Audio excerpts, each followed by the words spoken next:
Ben moi, je connais France-André depuis 3 ans environ et je le sais depuis le début. Ça faisait pas très longtemps qu'elle avait été diagnostiquée, 1 an peut-être. Elle-même était encore dans l'acceptation. Mais la maladie est pas tant, elle a pas tant évolué, donc il y a pas, je suis plus un support moral. Les 2 principaux symptômes, c'est, la rigidité, la raideur, puis les dyskinésies aussi.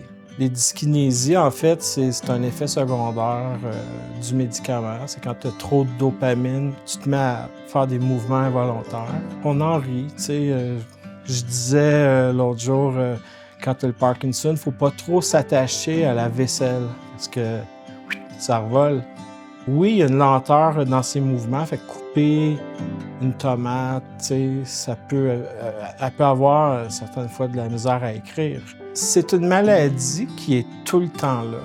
Donc, sans avoir une discussion sur le sujet de la maladie en tant que telle, faut qu'elle prenne un médicament fait pas effet, on va manger dans 15 minutes parce que je viens de prendre un médicament.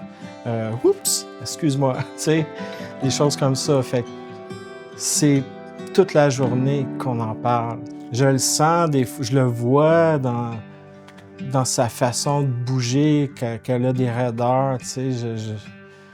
Dans le fond, j'avais même pas besoin d'en parler, je le sais, que je vais être là, je suis là pour elle, je fais des blagues. Mais je l'invite à me parler de qu'est-ce qu'elle vit, puis je vais l'écouter.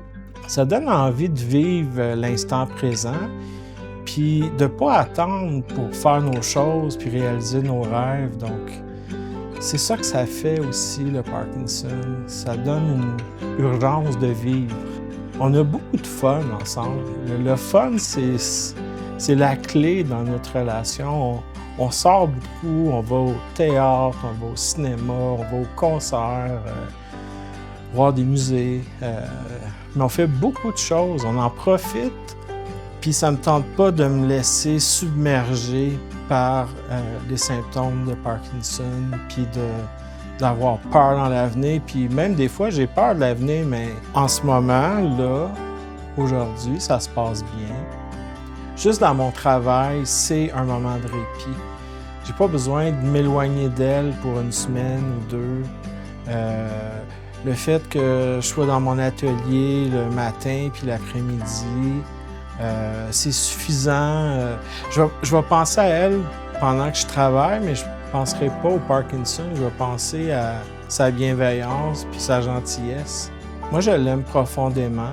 Alors, sa maladie, je veux dire, ça ne doit pas nous empêcher de vivre, faire des projets. Mais en même temps, si on a des projets, il ne faut pas trop attendre. Si on peut faire quelque chose maintenant, mais c'est de le faire maintenant.